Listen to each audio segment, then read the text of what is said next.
आज से कुछ महीने पहले हमने अपनी एक वीडियो में ये बात की थी कि शेर और एनाकोंडा की लड़ाई में कौन जीतेगा। इस वीडियो में हम शेर को तो रखते हैं लेकिन एनाकोंडा को हटा देते हैं। एनाकोंडा की जगह पर लाते हैं हम बाघ को और देखते हैं कि बाघ और शेर की लड़ाई में कौन जीतेगा। दोस्तों, आज ही नहीं बल्कि इतिहास में भी लोगों के मन में ये सवाल था कि बाघ और शेर के बीच में अगर लड़ाई हो जाए तो कौन जीतेगा। बाघ और शेर की लड़ाई में कौन जीतेगा, इसे जानने के लिए हम इन दोनों की लड़ाई तो नहीं करवा सकते, ये बहुत ही गलत है। लेकिन इतिहास में इनकी लड़ाई करवाई जाती थी। सालों पहले कई लोग केवल अपने मनोरंजन के लिए इन दोनों की लड़ाई करवाते थे। बहुत लोग तो इनमें पैसा भी लगाते थे कि बाघ जीतेगा या शेर जीतेगा। तो कई लोग केवल ये जानने के लिए लड़ाई करवाते थे कि इनमें कौन ज्यादा ताकतवर है। इन दोनों की लड़ाई में क्या परिणाम होते थे ये मैं आपको लास्ट में बताऊंगा, लेकिन पहले हम इनके बारे में थोड़ा अच्छी तरह से जान लेते हैं। बाघों में साइबेरियन टाइगर और बंगाल टाइगर बहुत ज्यादा प्रसिद्ध होते हैं। शेरों में अफ्रीकन लायन और एशियाटिक लायन। बाघों में साइबेरियन टाइगर सबसे बड़े बाघ होते हैं और शेरों में अफ्रीकन लायन सबसे बड़े होते हैं। साइबेरियन टाइगर की लंबाई 3.3 मीटर तक होती है और इनका वजन 250 किलो से 320 किलो तक हो सकता है। बंगाल टाइगर की लंबाई 2.7 मीटर से 3.1 मीटर तक होती है। इनका वजन 220 किलो से 250 किलो तक हो सकता है। अफ्रीकन लायन की लंबाई 2.4 मीटर से 2.8 मीटर तक होती है और इनका वजन 190 किलो से 250 किलो तक हो सकता है। अफ्रीकन लायन दुनिया के सबसे बड़े शेर हैं, लेकिन ये एक बंगाल टाइगर से भी छोटे हैं और बंगाल टाइगर से बड़े साइबेरियन टाइगर होते हैं। एशियाटिक लायन की लंबाई 1.7 मीटर से 2.5 मीटर तक होती है। इनका वजन 160 किलो से 190 किलो तक हो सकता है। बाघ शेर से वजन और लंबाई के मामले में आगे है। अब हम इन दोनों के हथियार के बारे में जानते हैं, यानी दांत और नाखून के बारे में।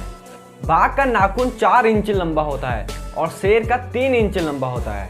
बाघ के बड़े दांत जिनसे वो शिकार करता है वे 3 इंच तक लंबे होते हैं और शेर के 3.9 इंच तक लंबे होते हैं।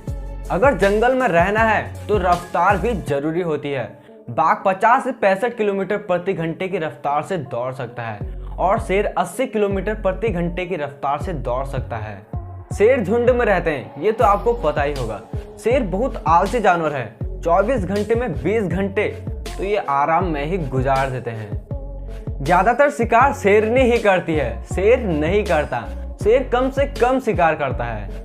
बाघ अकेले रहता है, इसलिए पूरी जिम्मेदारी उसी पर बनती है कि वो अपने लिए भोजन का इंतजाम करे और बाघ खुद ही शिकार करता है। शेर झुंड में रहते हैं और बाघ अकेले रहता है। एक बाघ अगर शेरों की झुंड के पास चला जाए तो उस बाघ को पूरे झुंड से लड़ना होगा। बाघ पूरे झुंड से तो नहीं लड़ सकता, इसलिए ऐसे में बाघ नहीं जीत पाएगा। लेकिन केवल एक शेर और एक बाघ के बीच में लड़ाई होगी तो परिणाम कुछ और ही होगा।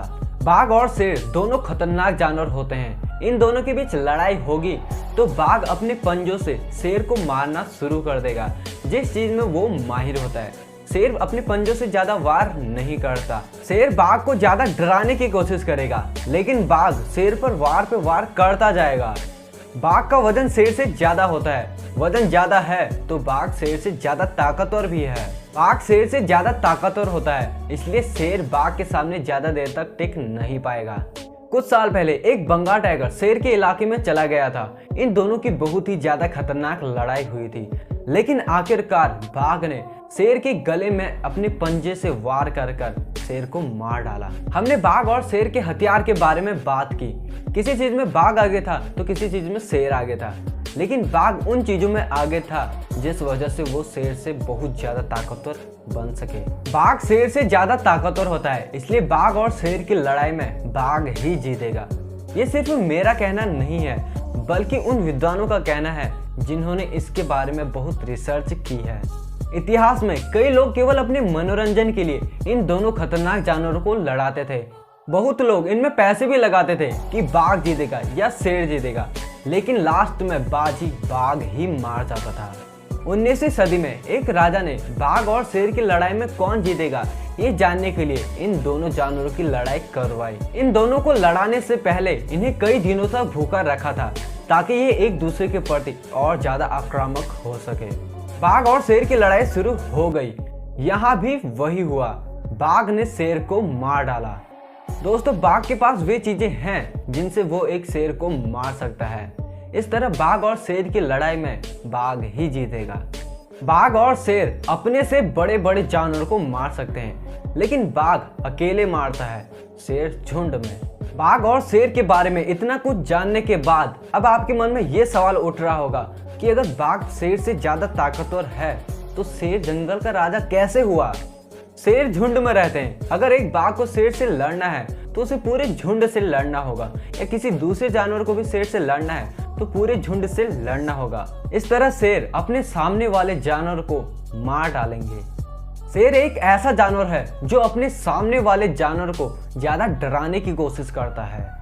अगर बाघ और शेर के बीच में लड़ाई होगी तो शेर बाघ को ज्यादा डराने की कोशिश करेगा। तो दोस्तों, आज की इस वीडियो में बस इतना ही। मैं उम्मीद करूंगा आपको इस वीडियो से कुछ जानने को मिला होगा। अगर वीडियो पसंद आए तो वीडियो को लाइक कर देना और कमेंट करना मत भूलना।